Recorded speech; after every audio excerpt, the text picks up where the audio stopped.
जय जगन्नाथ चैनल को अजस्र धन्यवाद कारण भाषा सारस्वत खणि मूल्यवान मणिगुड़ी को संग्रह कर जो अभिनव प्रयास से चैनल को लक्ष्मी यूट्यूब चैनल को अजस्र धन्यवाद जनाऊँ।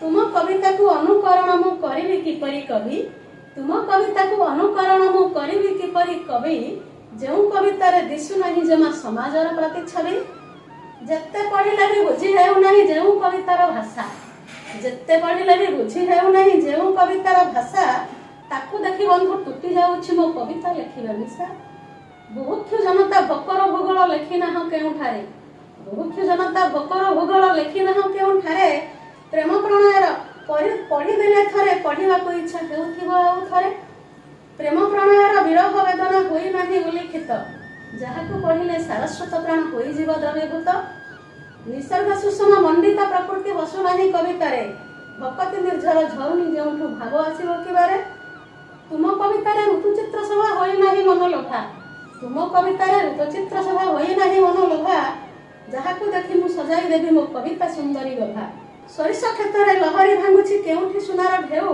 नारी निर्यातना शोषण कृषक श्रमिक जीवन जंत्रणा केउठी लिखिछ आउ नारी निर्यातना शोषण कषण विरुद्ध रे केउठारे लिखित होइनी स्वर उत्तोलन करिवि केउ प्रकारे सीमांत रक्षक अमर शहीद वीरत्वर जय गाथा लिखि नाह कानी सैनिक बधुर हृदय तलर गाथा केउ कवितारे रचना करिछ सामाजिक न्याय वार्ता ताहा अनुसारे कागज पिठिरे लिखि भल कविता कवितारे कहीं देखुनी केउठी गोटा भी विराम चिन्ह केउ कविता को तुमर मु कवि कवि करिवि अनुकरण। नमस्कार मु आपनकर प्रिय होस्ट एंड दोस्त प्रणीत कुमार साई न्यूज लक्ष्मी 7 नमस्ते ओडिसा को आपन को स्वागत करछि।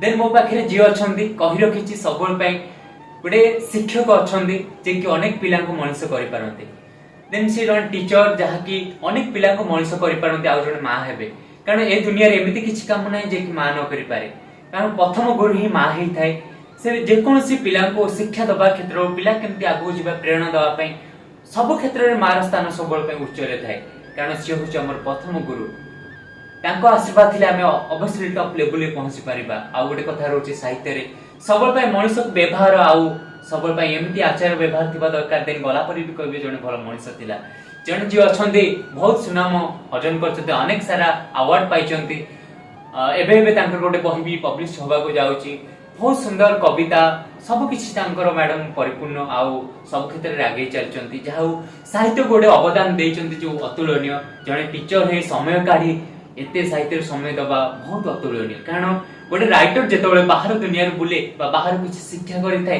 जेतबेले आसे बसु पड़े ना सेतिर अनेक सारा गोटे कविता हो गप हो से लिखित होती कारण सेथिरे हमको अनेक सारा मेसेज रहिताए कारण हमें पढ़िले कविता गोटे पढ़िले तो सेतिर से आनी परिबा ना हमें तो पाठटा न पढ़िबा त केम जीवा जेंति कथा रची विधाता दात विनय विधाय महत धन विद्या ठार बड़ धन न थाए आपन पाखरे जेते पैसा थाउ ना कहीं की जेति भलो व्यवहार भलो गुण नाही ताले आपन केही पचारिबे तो एही होचे साहित्य रे चलो तो मैडम को स्वागत करबा आ मैडम को विषय किछि पचारि बुझिबा मैडम आपन को नमस्कार हमर चैनल को जय जगन्नाथ मैडम आपन को परिचय प्लीज दियंतु डॉक्टर जयंती बड़ा जेना आज्ञा आपन जने टीचर कोठी अछंती ता विषय रे किछि कोन मो सिमळीपुर हराजपुर आंचलिक विद्यापीठ बांकी दियोटी सिमळीपुर हराजपुर आंचलिक विद्यापीठ बांकी रे अछि आज्ञा आ शिक्षा दान हला मोर वृत्ति एवं प्रवृत्ति होछि सारस्वत साहित्य साधना आज्ञा समाज जनजीवन को गोटे नूतन दिग्दर्शन दर्शन देवा पई मोर साहित्य को जारी रखिछि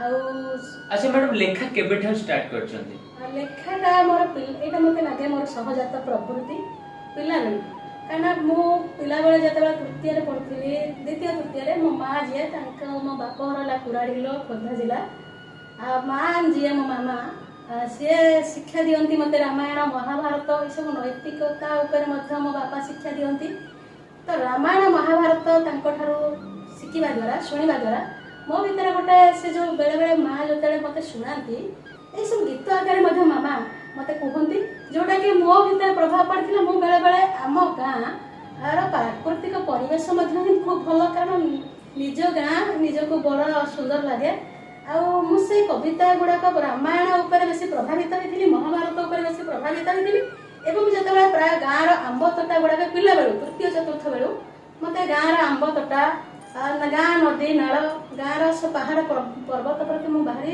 ଆକୃଷ୍ଟ ଥିଲି ଏବଂ ସେ କବିତା ଗୁଡ଼ାକ ବୋଉ ଯୋଉ ଗାଆନ୍ତି ମୋ ନିଜ ମନରୁ ମଧ୍ୟ ମୁଁ ରାମାୟଣ ହିଁ ଗାଏ ମନେ ମନେ ସେଠି ଗୋଟେ ବସିଥିଲି ଗଛ ମୂଳେ ତ ଗାଉଥିଲି। ତେଣୁ ବେଳେବେଳେ ମୁଁ ସେଟା ଲେଖିଛି ମୁଁ କବି ହେଲି କେମିତି ମୋର କବିତାରେ ଗୋଟେ ଲେଖିଛି ଆମ ଗାଁ ଆମ୍ବ ତୋଟାର ମୃଦୁ ମଳୟ ଗନ୍ଧ ମନ ପ୍ରାଣ ଭରେ ପୁଲକ ଆଣେ କବିତା ଛନ୍ଦ। ଯେତେବେଳେ ସେଟା ହେଲା କଥା ମା ବାପା ଏବଂ ମୋର ପ୍ରିୟ ଜନ୍ମଭୂମିର ପ୍ରେରଣାରେ ପ୍ରେରିତ ହେଇକି ମୁଁ କବିଟିଏ ହେଇଛି। ଆଚ୍ଛା ମ୍ୟାଡାମ ସାହିତ୍ୟରେ ଯୋଉ ଏବେ ସବୁ ଦେଖୁଛନ୍ତି ପରିବର୍ତ୍ତନ ଆସିଛି ବା ସେତେବେଳେ ଯୋଉ ରାଇଟର ମାନେ ଥିଲେ ତାଙ୍କର ତ ସେତେବେଳେ ଲେଖା ଥିଲା ଏବେ ଯୋଉ ଲେଖା ଭିତରେ କଣ ସବୁ ସମାନଂଶ ରହିଛି ନା ଆପଣଙ୍କ ମତରେ କିଛି ଉନ୍ନତି ବି ଆସିଛି? ଏଇଟା ତ ଅତ୍ୟାଧୁନିକ ଯୁଗ ସେତେବେଳେ ସାହିତ୍ୟ ଆଉ ଏତେବେଳେ ସାହିତ୍ୟରେ ନିଶ୍ଚିତ ଟିକେ ଫରକ ଲାଗୁଛି କାରଣ ଏବେ ସାହିତ୍ୟକୁ ପୁରା ସ୍ୱାଧୀନତା ଛାଡ଼ି ଦିଆଯାଇଛି। ଆଉ ସ୍ୱାଧୀନତା ବୋଲେ ସେ କବିତା ଆମର ଆଦି ଯୁଗ ଠାରୁ ଆରମ୍ଭ କରି ଅତ୍ୟାଧୁନିକ ଯୁଗ ପର୍ଯ୍ୟନ୍ତ ଆଦି ଯୁଗ ଯେମିତି ଆମର ସେଟା ଶାରଳା ଦାସଙ୍କ ଯୁଗରୁ କୁହନ୍ତୁ ବା କିମ୍ବା ବୈଦିକ ଯୁଗରୁ କୁହନ୍ତୁ ପୂର୍ବ ଏଯାବତ ମାନେ ସାହିତ୍ୟର ମୋଡ଼ ତ ବଦଳିଛି କାରଣ ସାହିତ୍ୟ ହେଉଛି ପ୍ରବହମାନ ନଦୀ ପରି ସେ ସବୁବେଳେ ପରିବର୍ତ୍ତନଶୀଳ। କିନ୍ତୁ ଏବେ ଯୋଉ ସାହିତ୍ୟ ରୀତିଯୁଗୀୟ ସାହିତ୍ୟ ଚମତ୍କାର ସାହିତ୍ୟ ଥିଲା ଶାରଳା ଦାସଙ୍କ ସାହିତ୍ୟ ଥିଲା ପ୍ରତ୍ୟେକ ସାହିତ୍ୟରେ ଥିଲା ସାମାଜିକ ଗୋଟେ ଜନଜୀବନକୁ ମାନେ ମାନେ ଗୋଟେ ସୁନ୍ଦର ସାମାଜିକ ଚିତ୍ରକୁ ପୁରା ସୁନ୍ଦର ଭାବରେ ରୂପାୟିତ ଏବଂ ଏବେକାର ଯୋଉ ସାହିତ୍ୟ ତାହା ମଧ୍ୟ କବି ସାରସ୍ୱତ ସାଧକ ମାନେ ସୃଷ୍ଟି କରୁଛନ୍ତି। ଆଉ ଅନେକ ସାହିତ୍ୟର ମଧ୍ୟ ସାମାଜିକ ଚିତ୍ରଣ ରହିଛି। ଆଉ ମୋ ମତରେ ଯୋଉ ଏବେକା ସାହିତ୍ୟରେ ଯେତେ ସ୍ୱାଧୀନତା ଦିଆଯାଉଛି ତାହା ନୁହେଁ ସ୍ୱାଧୀନତା ମାନେ ନୁହେଁ ସ୍ୱେଚ୍ଛାଚାରିତା ତାର ଗୋଟେ ଆମେ ନିୟମକୁ କରିବା ପ୍ରତ୍ୟେକ ଥିରେ ଯେମିତି ଆମର ପୂର୍ବ ସାହିତ୍ୟରେ ଥିଲା ସମାଜ ଚିତ୍ରଣ ପୂର୍ବ ସାହିତ୍ୟରେ ଥିଲା ସାମାଜିକ ବାର୍ତ୍ତା ପୂର୍ବ ସାହିତ୍ୟରେ ଥିଲା ସମାଜର ଯୋଉ ଦୁର୍ନୀତି ଅନ୍ୟାୟ ଅନୀତିକୁ ଲେଖକଟିଏ ସେ ଆଗ ଆଣିକି ମାନେ ଅନୁଭବ କରିବ ଏବଂ ସେଟା ଦୁର୍ନୀତିଟା କିଭଳି ଲୋପ ପାଇବ ସେଥିପାଇଁ ସାହିତ୍ୟଟି ସେ ସୃଷ୍ଟି କରୁଥିଲା। ବର୍ତ୍ତମାନ ସମସ୍ତେ ଆମେ ଭାବୁଛେ ଆମେ କେମିତି ଗୋଟେ ସାହିତ୍ୟିକ ହେଇଯିବା କବିଟି ହେଇଯିବା ତାହା ବୋଲି ମନ ଇଚ୍ଛା ଯାହା ମନ ତାହା ଲେଖିଦେଲା ସେଇଟା କଣ କବି ହେଇଯିବ କି ନାହିଁ। ସାହିତ୍ୟ ହେଉଛି ଏଭଳି ଗୋଟାଏ ଜିନିଷ ଯୋଉ ଲେଖା ଦେଉ ଏବଂ ସେ ଆଶାରେ ମୁଁ ପ୍ରାୟ ସର୍ବୋଚ୍ଚ ସ୍ଥାନରେ ମଧ୍ୟ ପ୍ରାୟ ସବୁ ମୋ ମାନପତ୍ରରେ ସର୍ବୋଚ୍ଚ ଲକ୍ଷ୍ୟ ପାଇଲେଣି ପ୍ରାୟ 2000 ମାନପତ୍ର ପାଖାପାଖି ମଧ୍ୟ ସେଗୁଡ଼ା ମାନପତ୍ର ପାଇଲେଣି ମୋ ବହିପତ୍ର ତ ଲେଖା ଚାଲିଛି ବିଭିନ୍ନ ପତ୍ର ପତ୍ରିକାରେ ମଧ୍ୟ ଚାଲିଛି। ଆଉ କିନ୍ତୁ ସାହିତ୍ୟ ସାଧନା ମୋର ଜାରି ରହିଲା ବେଶୀ ଏଇ କରୋନା ପିରିୟଡ଼ ପରଠାରୁ ଯାହାକି କମ୍ ସମୟ ଭିତରେ ମୁଁ 2000 ପାଖାପାଖି କବିତା ମଧ୍ୟ ଲେଖି ସାରିଲିଣି ପ୍ରବନ୍ଧ ଲେଖିଛି ଗଳ୍ପ ମଧ୍ୟ ଲେଖିଛି। ଗୋଟେ ବହି ମ୍ୟାଡାମ ବି ବାହାରିଛି ତା ବିଷୟରେ କଣ କୁହନ୍ତୁ ନା କଣ ଦେଇଛନ୍ତି? ସେ ବହିଟାର ନାଁ ଦେଇଛି କବିତା କୌମୁଦି। କୌମୁଦି ହେଲା ଜ୍ୟୋତ୍ସ୍ନା ଆଉ ସେ କବିତାଟିକୁ ପଢ଼ିଲେ ଯେଭଳି ଜ୍ୟୋତ୍ସ୍ନା କଣ କରେ ଶାନ୍ତ କରିଦିଏ ହୃଦୟକୁ ପୁରା ଜ୍ୟୋତ୍ସ୍ନାର କିରଣ କେମିତି ଲାଗୁଛି ନ୍ୟାଚୁରାଲ କିରଣ ଆମେ ଯେତେବେଳେ ଟିକେ ଅସ୍ୱସ୍ତି ବୋଧ ହେଉ ଚନ୍ଦ୍ର ଚର୍ଚ୍ଚିତ ରାତିରେ ଆମେ ପଳାଉ ଉପରକୁ ଟିକେ ଜ୍ୟୋତ୍ସ୍ନା ଆଲୋକ ପାଇବା ପାଇଁ ତ କବିତାଟିକୁ ସେମିତି ଲେଖିଲି କବିତା କୌମୁଦି ତାହା ଜ୍ୟୋତ୍ସ୍ନା ତୁଲ୍ୟ ପ୍ରତୀୟମାନ ହେବ ଜଗନ୍ନାଥ ସଂସ୍କୃତି ଠାରୁ ଆରମ୍ଭ କରିକି ଶିଶୁ ସଂସ୍କୃତି ପର୍ଯ୍ୟନ୍ତ ଟୋଟାଲ ସାମଗ୍ରିକ ଭାବରେ ସବୁ ପ୍ରକାର କବିତା ସେଥିରେ ସ୍ଥାନ ଅଳ୍ପ ହଉ ପଛେ ଅଛି ଏବଂ 2000 କବିତା ଯଦି ଲେଖିଛି ସେଥିରେ କିଛି ଅଳ୍ପ କିଛି ଅଛି। ତାପରେ ମୋର ଚାଲିଛି ଉଦ୍ୟମ ସବୁଗୁଡ଼ାକ ହୁଏତ 3-4 ବର୍ଷ ଲାଗିଯିବ ତାକୁ ବହି ବାହାର କରିବାକୁ 8-10 ଖଣ୍ଡ ବହି ନିଶ୍ଚିତ ବାହାରିବ। ବ୍ୟସ୍ତତା ଭିତରେ କରିପାରିନି ଯେହେତୁ କର୍ମମୟ ଜୀବନ ସ୍କୁଲଟାକୁ ଟିକେ ଗୁରୁତ୍ୱ ଦେଇଛି ବେଶୀ ଆଉ ଚାଲିଛି ଆଉ। ବହୁତ ଭଲ କଥା ମ୍ୟାଡାମଙ୍କର କାରଣ ଆମ ମଣିଷ ଜୀବନରେ ଯେତେ ବି ଥାଉ ନା କାହିଁକି ଆମ ଯୋଉ ସାହିତ୍ୟ ପ୍ରତି କୁହନ୍ତି ଆଜିର ନାରୀ ପଛରେ ଥାନ୍ତେ ମୁଁ ନିଜେ କହୁଛି କବିତା ଆସର ଯେହେତୁ ମୁଁ ବି ଯାଏ ସେଠି ଖୁସି ଲାଗେ ଯେହେତୁ ମା ମାନେ ଯାଇକି କବିତା ପାଠ କରନ୍ତି ତାପରେ ଅନେକ ସାରା ଭଲ କଥା ନିଜ ଭିତରେ ଯାହା ସବୁ ଟ୍ୟାଲେଣ୍ଟ ଥାଏ ତାକୁ ସବୁ ଦେଖାନ୍ତି କଣ ଗପ ନିଜେ ପଢନ୍ତି ଖୁସି ଲାଗେ ଯାହା ହଉ ଆମ ସମାଜ ବି ଆଗକୁ ପଳେଇଲେ ଖାସ କରି ଆମ ଓଡିଆରେ ଖାଲି ସାହିତ୍ୟ ସମାଜ ହୋଇ ତାହା ନୁହେଁ ଦେନ ବାହାରେ ବି ସାହିତ୍ୟକୁ ଆମର ଭଲ ପାଇଲେଣି ବାହାରେ ବି ସାହିତ୍ୟ ସମାରୋହ ଚାଲିଛି ଯାହାକୁ ଅନେକ ରାଇଟର ମାନେ ତାଙ୍କର ଯୋଉ ଶିକ୍ଷା ତାଙ୍କର ଯୋଉ ସବୁ ରହିଥାଏ ତାଙ୍କ ଯୋଉ ରିସର୍ଚ୍ଚ କରିଥାନ୍ତି ଅନେକ କବିତା ଗଳ୍ପ ଯାହାକି ସେମାନେ ସ୍ଥାନ ଦେଇଥାନ୍ତି। ଆଉ ଗୋଟେ କଥା ମୁଁ ସବୁବେଳେ ପାଇଁ କହି ରଖିଛି ନିଜ ଭିତରେ ଯୋଉ ଟ୍ୟାଲେଣ୍ଟ ଅଛି ତାକୁ ଆପଣ ଦେଖିବା ଦରକାର ଅର୍ଥାତ୍ ମ୍ୟାଜିକ ଦେନ ଆମ ଭିତରେ ଥାଏ ସେଇଟାକୁ ଆମେ କେତେ ଚିହ୍ନୁଛେ ତାହେଲେ ଯାଇକି ଆପଣ ମାନେ ଆଗକୁ ଯାଇପାରିବେ। ଭଲ କଥା ମ୍ୟାଡାମଙ୍କ ସହିତ ଆଗକୁ କିଛି ପଚାରିବି। ଆଚ୍ଛା ମ୍ୟାଡାମ ଆପଣ ତ ଦେଖୁଥିବେ ଯେହେତୁ ଆପଣ ଜଣେ ଟିଚର ଏବେ ଦେଖୁଥିବେ ସେତେବେଳେ ଯୋଉ ଗୁରୁ ଶିଷ୍ୟ ସମ୍ପର୍କ ଥିଲା ଏବେ ସେଇ ଗୁରୁ ଶିଷ୍ୟ ସମ୍ପର୍କ ରହିଛି ନା କିଛି ପରିବର୍ତ୍ତନ ଆସିଛି? ସେତେବେଳେ ଗୁରୁ ଶିଷ୍ୟ ସମ୍ପର୍କ ତ ନିଶ୍ଚିତ ଭଲ ଥିଲା କିନ୍ତୁ ଏବେ ବି ମୁଁ ଯେହେତୁ ଜଣେ ଗୁରୁ ଆଉ ମୋ ଶିଷ୍ୟର ସମ୍ପର୍କ ଏବେ ବି ଅଛି। ଆଜ୍ଞା କାରଣ ଗୁରୁଟା ଯେତେ ଗୁରୁର ଅନୁସାରେ ଶିଷ୍ୟ ନା। ଆମେ ପିତା ଗୁରୁ ମାତା ଗୁରୁ ସର୍ବଶାସ୍ତ୍ର କହେ, ଜ୍ଞାନ ଗୁରୁ ଧ୍ୟାନ ଗୁରୁ ଗୁରୁ ଜଗତ ବହେ। ତେଣୁ ପ୍ରଥମେ ତ ହେଲା ମାତା ଗୁରୁ, ଦ୍ୱିତୀୟ ହେଲା ପିତା ଗୁରୁ, ଜ୍ଞାନ ଗୁରୁ ଆମେ ଦଉଛେ, ଧ୍ୟାନ ଗୁରୁ ହେଲା ସଦ୍ଗୁରୁ। ତେଣୁ ପ୍ରତ୍ୟେକ ଗୁରୁ ଆସନରେ ସମସ୍ତେ ଦାୟିତ୍ୱ ନିଭେଇବାର ଅଛି, ନିର୍ବାହ କରିବାର ଅଛି।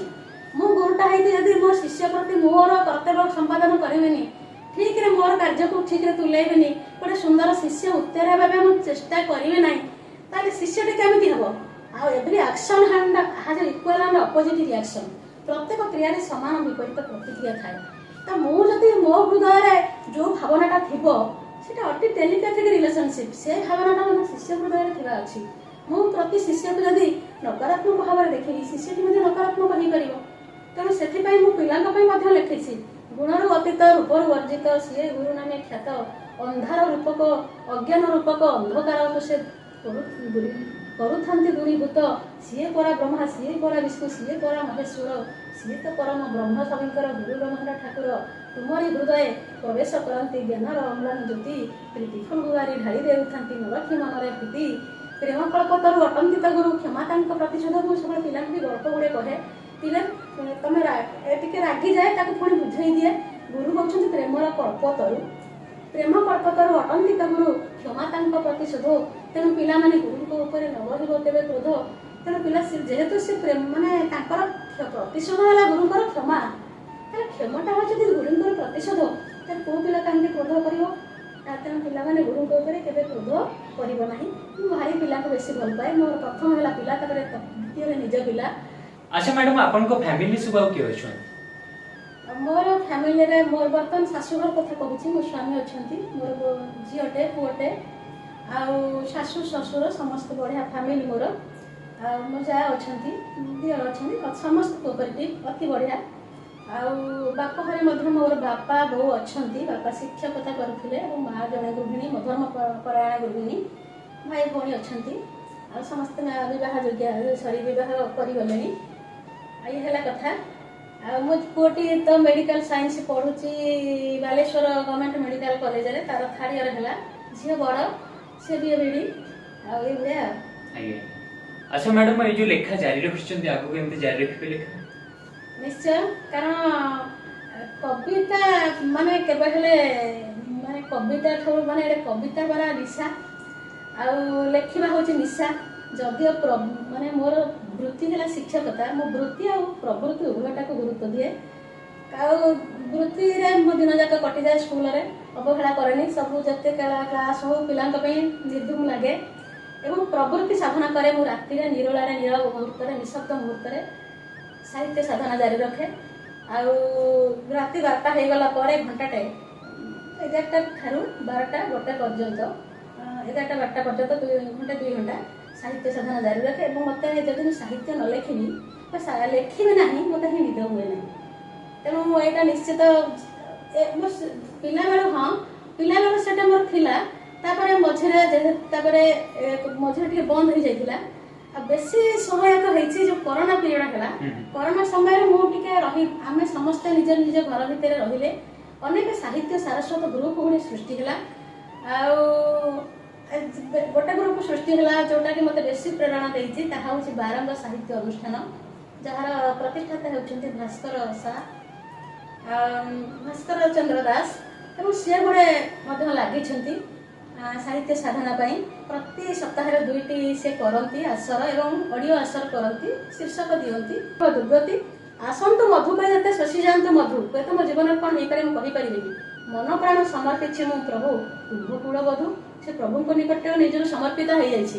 ମୁଁ ବଞ୍ଚିବାକୁ ଚାହେଁ ପ୍ରଭୁ, ମୁଁ ତୁମର କୂଳବଦ୍ଧ ହେଇକି ଚାହେଁ। ଆଉ କାହାର କ'ଣ ହେଇପାରେ, ହୁଏତ ମୋତେ କିଏ କ'ଣ କରିପାରିବେ। ମୋ ହୃଦୟରେ ଯୋଉ ପରମାତ୍ମା ଅଛନ୍ତି, ମୋ ହୃଦୟରେ ଯୋଉ ଭଗବାନ ଅଛନ୍ତି ଏବଂ ଅନନ୍ତ କୋଟି ବ୍ରହ୍ମାଣ୍ଡର ନାୟକ ଅଛନ୍ତି, ହୁଏତ ମୁଁ ତୁମର ହିଁ କୂଳବଦ୍ଧ ହୋଇକି ବଞ୍ଚିପାରିବି। ତ ଏଇ ହେଉଛି କବିତା କଥା। ଆଚ୍ଛା ମ୍ୟାଡାମ, ଆପଣଙ୍କ ହଜବେଣ୍ଡଙ୍କ ସପୋର୍ଟ କେମିତି କ'ଣ ରହିଛି ଯେତେବେଳେ ଲେଖନ୍ତି, କେମିତି କ'ଣ କହନ୍ତି ସେ? ମୋ ହଜବେଣ୍ଡ ବି ଜଣେ ଦ୍ରଷ୍ଟା ଏବଂ ତାଙ୍କର ସମର୍ଥନ ରହିଛି। ସିଏ ତ ନିଜେ ଜଣେ ସାହିତ୍ୟିକ, ଜଣେ ପ୍ରବଚକ। ଆଉ ତାଙ୍କର ସିଏ ମଧ୍ୟ PhD କରିଛନ୍ତି। ମୁଁ ଯେମିତି ଭାଗବତରେ କରିଛି, ସେ ମଧ୍ୟ ମୁଁ ସଂସ୍କୃତ ଭାଗବତରେ କରିଛି, ସେ ଓଡ଼ିଆ ରାମାୟଣରେ ମଧ୍ୟ PhD କରିଛନ୍ତି, ଗୋଟେ ହାଇସ୍କୁଲର ହେଡମାଷ୍ଟର ଅଛନ୍ତି, ଅନେକ ବହି ମଧ୍ୟ ସେ ଲେଖିଛନ୍ତି, ମୋର ବହି ମଧ୍ୟ PhD ବହି ଥୁଆ ହେଇଛି ସେଠି ଉପରେ, ଆଉ ମିଷ୍ଟରଙ୍କର ମଧ୍ୟ ଅଛି। ଆଉ ସେ ଲେଖନ୍ତି, ସେ ମଧ୍ୟ ଲେଖନ୍ତି, ଏବେ ଲେଖୁନାହାନ୍ତି, କିନ୍ତୁ ସେତେବେଳେ ଯେ ମ୍ୟାରେଜ ପୂର୍ବରୁ ସେ ଲେଖିଛନ୍ତି ବୋଧେ କିଛି କବିତା। ଆଉ କିନ୍ତୁ କବିତା ଲେଖାରେ ତାଙ୍କର ସହଜ ପୂର୍ଣ୍ଣାଙ୍ଗ ସହଯୋଗ ନହେଲେ କ'ଣ ହେଇପାରିବ, ସେ ମୋତେ ସେତିକି ସମୟ ଦିଅନ୍ତି ଯାହାଦ୍ୱାରା କି ମୁଁ ରାତି 12ଟାରେ ଲେଖିପାରେ କବିତା। ଆଉ ସ୍ୱାମୀଙ୍କର ସେଇଟା ହେଉଛି ବଡ଼ ସହଯୋଗ, ସବୁ ସହଯୋଗ ତାଙ୍କର ବେଶୀ ତ ସହଯୋଗ ଅଛି। ଆଉ ବେଶୀ ସହଯୋଗ ମୋର ପୁଅ ଯିଏକି ମେଡିକାଲ ସାଇନ୍ସ ପଢୁଛି, ତାର ବେଶୀ ଅବଦାନ।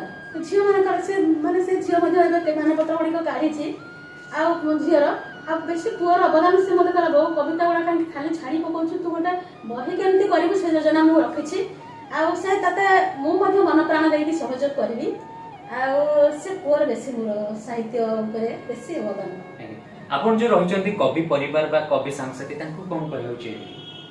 ସାରସ୍ୱତ ସାଧକଙ୍କର ମାନେ ନିହାତି କବି ପରିବାର ଯେଉଁ ସାରସ୍ୱତ ପରିବାର, ସେମାନଙ୍କର ଅକୁଣ୍ଠ ଅବଦାନ ମୋ ପ୍ରତି ମଧ୍ୟ କମ୍ ନୁହଁ। ଭଉଣୀ ଭଉଣୀ ବୋଲି ଡାକି ଏବଂ ବହୁତ ଉତ୍ସାହିତ କରିଛନ୍ତି। ସେଠି ବି ଗୋଟେ ଲେଖିଛି ଯେ ସମୟ ଦେବି ଭାବୁଛି ମୁଁ କବି ହେଲି କେମିତି, ସେଇଥିରେ ମଧ୍ୟ ତାଙ୍କ ବିଷୟରେ ମୁଁ ଟିକେ ଲେଖିଛି। ତ ସେଇ କବିତାଟା ଏଠି ରହିଛି ନା ନାହିଁ, କବି ହେଲି କେମିତି, ସେଇଥିରେ ମଧ୍ୟ ଲେଖିଛି। ସାହିତ୍ୟ ଆଶାରେ ସତୀର୍ଥ ମୋର ଏଇ ଟାଇପ୍ର ଗୋଟେ କ'ଣ ଲେଖିଛି। ସେମାନେ ଏତେ ସହଯୋଗ ସହାନୁଭୂତି ଦେଉଛନ୍ତି ଯାହାକି ମୋ ଆଗକୁ ବଢ଼ିବାର ପ୍ରେରଣା ଅଛି, ବଢ଼େଇଛି, ଆଗକୁ ପାଦ ବଢ଼େଇଛି। ଏବଂ ବିଶେଷ କରି ସାରସ୍ୱତ ଅନୁଷ୍ଠାନ ଗୁଡ଼ିକ ନିହାତି ଭାବରେ ଏ ସମାଜର ଯେଉଁ ସାରସ୍ୱତ ଆନ୍ଦୋଳନକୁ ସକ୍ରିୟ କରିବାରେ ନିହାତି ଭାବରେ ଗୁରୁତ୍ୱପୂର୍ଣ୍ଣ ଭୂମିକା ଗ୍ରହଣ କରୁଛନ୍ତି, ଅସ୍ୱୀକାର କରିହେବନି। ସେଥିପାଇଁ ତ ଆମେ ସେଇ ଯେଉଁ ଶୀର୍ଷକଟା ଆମେ ବସିଥିବୁ, ଗୋଟେ ଶୀର୍ଷକଟା ଯେତେବେଳେ ସେମାନେ ଦେଇଦିଅନ୍ତି ମାନେ ଇଚ୍ଛା ହେବ, ଗୋଟେ ପ୍ରେରଣା ଜାଗ୍ରତ ହେବ। ବେଳେବେଳେ ଆମେ ତ ଏମିତି ଖାଲି ଭାବେ ବସିଥିବୁ, କେତେବେଳେ ସ୍ୱଇଚ୍ଛାରେ ମଧ୍ୟ ଲେଖି ହେଇଯାଏ, ଦେଖିକି ଗଛ ପତ୍ର ଋତୁ କିମ୍ବା ଜୀବନ ଯନ୍ତ୍ରଣା କାହାର ଦେଖିକି ମଧ୍ୟ ଲେଖି ହେଇଯାଏ। କିନ୍ତୁ ଯେତେବେଳେ ଗୋଟେ ଶୀର୍ଷକଟା ଦେଇଦିଅନ୍ତି, ନାଇଁ ଲେଖ ତୁମେ ବର୍ଷା ଋତୁ ଉପରେ, ମନର ଭିତରେ ଆଉ ଗୋଟିଏ ସକ୍ରିୟାତ୍ମକ ଜାଗରଣ ହୁଏ, ତେଣୁ ଲେଖି ହେଇଯାଏ। ତେଣୁ ସେଟା ମଧ୍ୟ ଆମେ ଅସ୍ୱୀକାର କରିପାରିବାନି। ଗୁରୁତ୍ୱପୂର୍ଣ୍ଣ ଭୂମିକା ରହିଛି ବେଶୀ ସାରସ୍ୱତ ଅନୁଷ୍ଠାନ ଗୁଡ଼ିକ, ସାରସ୍ୱତ ଜଗତକୁ ରୁଦ୍ଧିବନ୍ତ କରିବାରେ। ଆଉ କିଛି ଲାଷ୍ଟକୁ କ'ଣ କହିବାକୁ ଚାହିଁବେ? ଆଉ ଏତିକି କହିବି କବିମାନଙ୍କୁ ଏବଂ ଏ ଦୁନିଆକୁ, ଯାହା କିଛି ଲେଖୁଛନ୍ତି ମାର୍ମିକ ଲେଖନ୍ତୁ, ଯେଉଁଥିରେ ସାମାଜିକ ନ୍ୟାୟ ବାର୍ତ୍ତା ଥିବ, ଯାହାଦ୍ୱାରା ଗୋଟେ ଜଗତ ସମାଜର ମାନେ ସମାଜକୁ ପରିବର୍ତ୍ତନ କରି ହେଉଥିବ। ଋତୁଚିତ୍ରଟିଏ ଲେଖିଲେ ଋତୁର ସାମଗ୍ରିକ ବର୍ଣ୍ଣନା ଦେବା ଏବଂ ସେଇ ଋତୁଟା ପ୍ରତି ସମସ୍ତେ ଯେମିତି ଆମେ ସମାଜରେ ସମସ୍ତେ ଆକୃଷ୍ଟ ହେଉଥିବେ, ଋତୁ ପ୍ରତି ଯଦି ଆମେ ବୀତସ୍ପୃହା ହେଇଯିବା, ସବୁଥିରେ ଗୋଟେ ଅଛି ଆଗ୍ରହ, ଆଗ୍ରହ ଅନୁସାରେ ମଣିଷର ସ୍ୱାସ୍ଥ୍ୟ। ତାକୁ ଯଦି ସବୁ ଯାହା ବି ଲେଖୁଛେ ଅନ୍ୟ ଗୁଡ଼ିକ ପ୍ରାଣକୁ ସିଏ ସ୍ପର୍ଶ କରୁ ଏବଂ ତାକୁ ଛୋଟ ଠାରୁ ବଡ଼ ପର୍ଯ୍ୟନ୍ତ ତାକୁ ସମସ୍ତେ ବୁଝିପାରନ୍ତୁ। ଆଉ ଏଭଳିଆ ଲେଖା ଲେଖନ୍ତୁ। ବହୁତ ଭଲ କଥା। ଆଚ୍ଛା ମ୍ୟାଡାମ, ଆପଣଙ୍କର ଯେତେବେଳେ କବିତା ବିଭିନ୍ନ ମାଗାଜିନରେ ବାହାରୁଥିବ ବା ଛାଡୁଥିବେ, ଯେତେବେଳେ ଆପଣଙ୍କ ପସନ୍ଦକୁ ମାନେ ଫୋନ କରନ୍ତି, କେମିତି ଲାଗେ ସେତେବେଳେ? ମୋତେ ଖୁସି ହିଁ ଲାଗେ। ଯେତେବେଳେ ମୁଁ କବିତାଟା ଲେଖିବା ପୂର୍ବରୁ ମୁଁ ଚିନ୍ତା କରେ ଯେତେବେଳେ ଗୋଟେ ଶୀର୍ଷକଟେ ମୋତେ ଲେଖିବାକୁ ହେବ, ସତରେ ଲେଖିପାରିବି, କିନ୍ତୁ ଯେତେବେଳେ ଏବଂ ଲେଖିଦିଏ, ଲେଖି ସାରିଲା ପରେ କବିତାଟି ଦେଖେ, ମୋତେ ଲାଗେ ଏଇ କବିତା ହେଉଛି ବୋଧେ ସବୁ କବିଙ୍କ ଠାରୁ ଏଇ କବିତାଟି ହେଉଛି ଦ ବେଷ୍ଟ କବିତା। ଆଉ ତାପରେ କବିତା ହେଉଛି କବିର ମାନସ କନ୍ୟା, ପୁଅ ହେଉ ପଛେ କଣା ଛୋଟା ଅନ୍ଧ, ମାଆର ଆଖିର ପୂର୍ଣ୍ଣିମାର ଚାନ୍ଦ। ତେଣୁ ନିଜ କବିତା ନିଜକୁ କେବେ ହେଲେ ମୁଁ ପକେଇ ଦେଇ ପାରିବିନି, ଅନ୍ୟମାନେ ତ। ଏବଂ କବି କେବଳ ସବୁବେଳେ ଚାହେଁ ଯେ ତା କବିତାଟା ଅନ୍ୟର ହୃଦୟକୁ ଆକୃଷ୍ଟ କରୁ, ତାର କବିତା ଅନ୍ୟକୁ ଛୁଁ।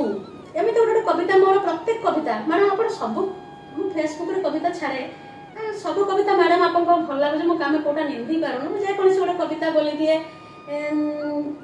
ମାନେ ଲେଖିଦିଏ ଏବଂ ଫେସବୁକରେ ଛାଡ଼େ ବା ଯେଉଁଠି ଛାଡ଼େ, ମାନେ ସମସ୍ତେ ହୁଏତ ଆକୃଷ୍ଟ ହୁଅନ୍ତି। ମୁଁ ଭାବେ ହୁଏତ ତେଣୁ ହୃଦୟକୁ ଛୁଇଁ ପାରିଛି, ତେଣୁ ମୋର ଶ୍ରମ ସାର୍ଥକ ହେଇଛି।